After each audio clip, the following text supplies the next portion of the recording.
Hi, hello, namaskar. Welcome back to my channel, guys. This recipe dedicated to all my sweet viewers. Hopefully आपण मानकु मोर ए recipe भल लागिबो जदी भल लागिबो like share comment करंतु मो channel को subscribe मध्ये करंतु सब्सक्राइब पाखरे थिबा बेल आइकन मध्ये प्रेस करनियंतु जा फल रे वीडियो रो सर्वप्रथम नोटिफिकेशन आपण मानक पाखरे पहुंची परिबो। आज आपण मानक पई यमी टेस्टी एवं मसलादार चिकन करी नै आसीची। रेसिपी बहुत इजी एंड बहुत टेस्टी रेसिपी होपफुली आपण माने याको एन्जॉय करिवे। चलते देखि नबा आज chicken recipe then let's get started. मु 1 किलो चिकेन पई एठी मसला प्रस्तुत करि नउची पेस्ट 2टी तेजपत्र 3टी लवंग किछि गोलमरीच दालचीनी ए काठर नाम मु भलो से जानिनी जावित्री जीरा धनिया आपण मानु जदि काठर नाम किछि जणा थाए ताले आपण माने कमेंट सेक्शन में निश्चित भाबे जणेबे। स्टार 4टी अलैच आ किछि पोस्त ए सब को मु गोटे फाइन पेस्ट बनै नबी। आ सहित मु अदा रसुण एवं प्याज को मध्य नेछि रसुण गोटे एवं अनियन रो हाफ अदा हाफ इंच मु नेछि 4टी बड़ साइज रो अनियन को मु ए भली भाबरे काटि नेछि। देखंतु मु केते भलो भाबरे पेस्ट को बनै नेछि मसला पेस्ट को ए अनियन को हमें चिकन सहित मैरिनेट करि नबा। मुझे टोटाल 1 किलो चिकन नहीं चिकन को मैरिनेशन पाई प्रथम रे हल्दी गुंड देबा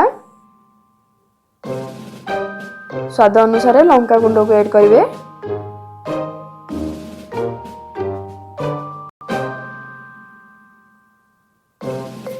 मु किछि एठी चिकन मसला को ऐड करनी छी बाटी की रखि दिबा मसला पेस्ट को एथरे ऐड करनबा।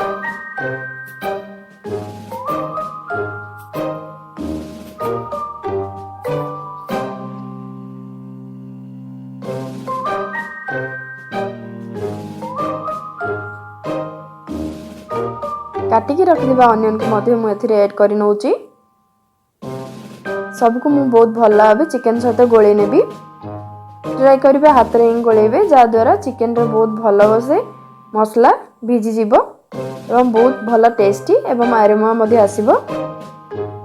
वर्तमान मु सोरिष तेल हाफ कप मु सेतिरे ऐड करि नउची या फल रे चिकन रो आरोमा एवं टेस्ट बहुत भल हबो। मैरिनेशन टाइम रे सोरिष तेल टिके गोळी की रखले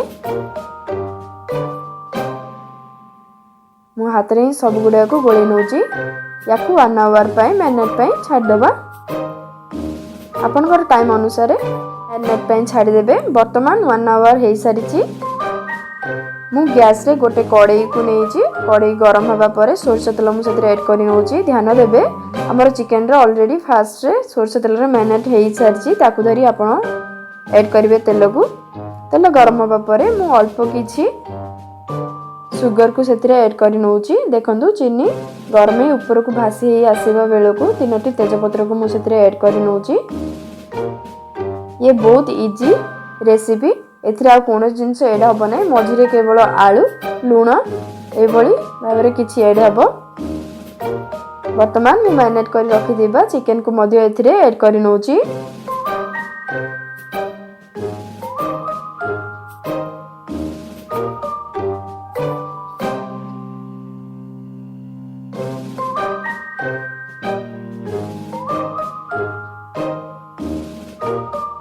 चिकन को ऐड करबा परे भल लाबे मु तेल सहित गोळे नउची।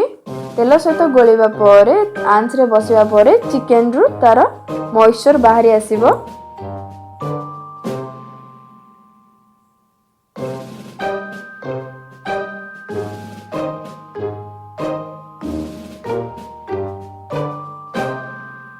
आपण ए रेसिपी को लास्ट टाइम देखंतु मु एथिरे आउ किछि मसला ऐड करबी।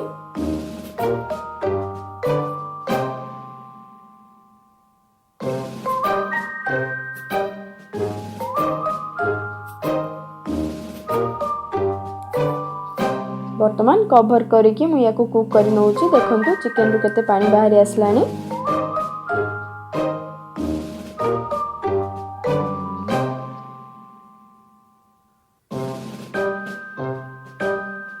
एई भली भाबरे मझिरे मझिरे गोळे नउथिबे चिकन को जा फल रे चिकन ଇଭେନଲି କୁକ୍ ହେବ।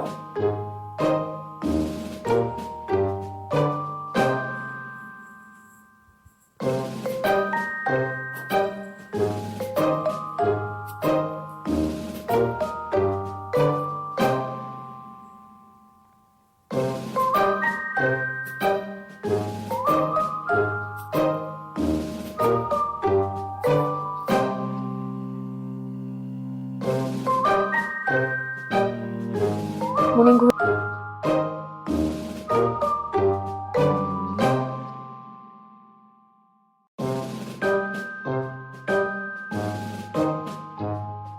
ଦେଖନ୍ତୁ ପୁଣି ଘୋଡ଼େଇକି କୁକ୍ କରିବା ପରେ ଚିକେନରୁ କେତେ ମଏଶ୍ଚର ବାହାରି ଆସିଲାଣି।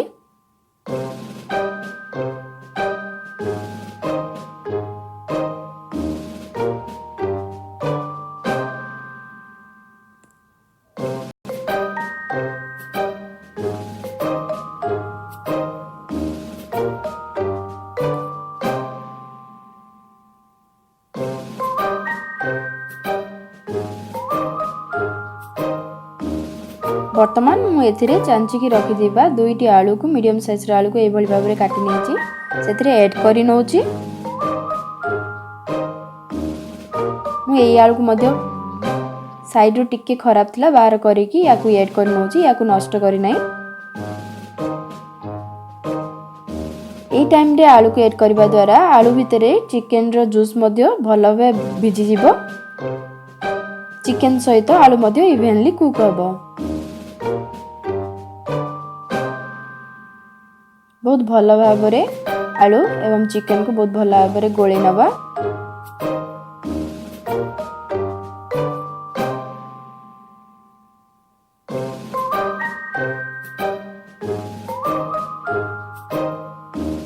ବର୍ତ୍ତମାନ ସେଥିରେ ସ୍ୱାଦ ଅନୁସାରେ ଲୁଣକୁ ଏଡ୍ କରି ନେବା, ଯାହାଫଳରେ ଆଳୁ ସହ ଚିକେନ ଭିତରେ ଏବଂ ଆଳୁ ଭିତରେ ମଧ୍ୟ ମସଲା ସହ ଲୁଣ ବହୁତ ଭଲ ଭାବେ ଗୋଳେଇ ହେଇଯିବ ଏବଂ ଇଭେନଲି ଟେଷ୍ଟ ବହୁତ ଭଲ ଆସିବ। ଦେଖନ୍ତୁ ବର୍ତ୍ତମାନ ମୁଁ ଏବେ ଲୁଣ ଏଡ୍ କରିବା ପରେ ଚିକେନରେ ବାକି ଥିବା ମଏଶ୍ଚର ମଧ୍ୟ ବାହାରି ଆସିବ। ଲୁଣକୁ ଏଡ୍ କରିବା ପରେ ବହୁତ ଭଲ ଭାବେ ଗୋଳେଇ ନେବା।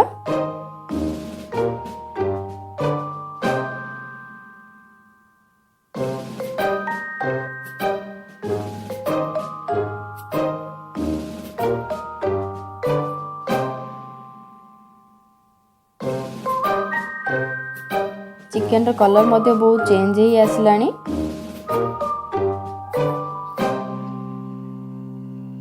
ବର୍ତ୍ତମାନ ଘୋଡ଼େଇକି ୟାକୁ କୁକ୍ କରି ନେବା, ଯାହାଫଳରେ ଆଳୁ ଚିକେନ ଆମର ଇଭେନଲି କୁକ୍ ହେଇଯିବ, ବହୁତ ଭଲ ଭାବେ ସିଝି ଯାଇଥିବ। ଦେଖନ୍ତୁ ଘୋଡ଼େଇକି କୁକ୍ କରିବା ପରେ ମୁଁ ଖୋଲିକି ଦେଖୁଛି ବହୁତ ମଏଶ୍ଚର ବାହାରି ଆସିଛି ଚିକେନରୁ। ବହୁତ ଜୁସି ଦେଖାଯାଉଛି, ବହୁତ ୟମି ଦେଖାଯାଉଛି। ମସଲା ପେଷ୍ଟର ସ୍ମେଲ୍ ମଧ୍ୟ ବହୁତ ଭଲ ଆସୁଛି ଚିକେନରୁ।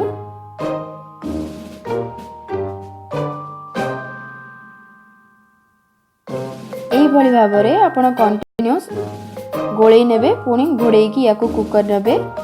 ଯେତେ ପର୍ଯ୍ୟନ୍ତ ଚିକେନର ପାଣି ନ ଶୁଖିଯାଇଛି ସେତେ ପର୍ଯ୍ୟନ୍ତ ଆପଣ ୟାକୁ ଏଇଭଳି ଭାବରେ କଣ୍ଟିନ୍ୟୁଅସ୍ ଗୋଳେଇ ନେଉଥିବେ।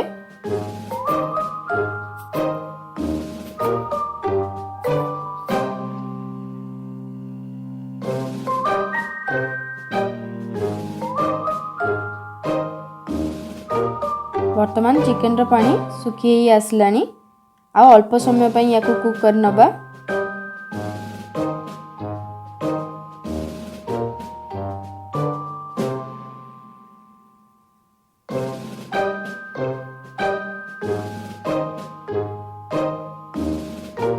এই ଚିକେନର ରେସିପି ସହିତ ଆପଣ ରୁଟି, ପୁରୀ, ପରଟା କିମ୍ବା ଆପଣ ଷ୍ଟିମ୍ ରାଇସ୍ ସହିତ ମଧ୍ୟ ଏହାକୁ ଖାଇପାରିବେ। ଏଇ ରେସିପିଟି ବହୁତ ଭଲ ଲାଗେ। ଦେଖନ୍ତୁ ଚିକେନର ପାଣି ସବୁ ମରି ଆସିଲାଣି ଏବଂ ଚିକେନର କଲର ବହୁତ ଚେଞ୍ଜ ହେଇ ଆସିଛି। ବହୁତ ୟମି ଦେଖାଯାଉଛି ଚିକେନ, ବହୁତ ଭଲ ସ୍ମେଲ୍ ମଧ୍ୟ ଆସୁଛି। ମସଲାର ଗୋଟେ ବହୁତ ଭଲ କୋଟ୍ ଆଳୁ ଚିକେନ ସହିତ ଲାଗିଯାଇଛି, ଯାହାଫଳରେ ଚିକେନଟି ଖାଇବାକୁ ବହୁତ ଭଲ ଲାଗେ।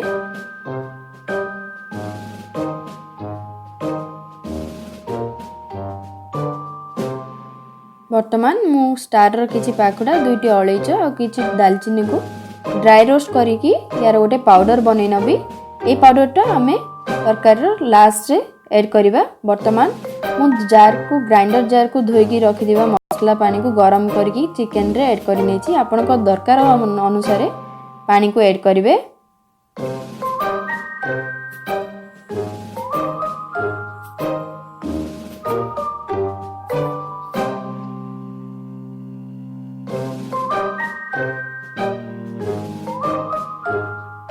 देखो पानी को ऐड करबा परे आपण टेस्ट करिवे। जदि जूस रे आपण को अधिक दरकार लूण ताले आपण लूण को ऐड करिवे।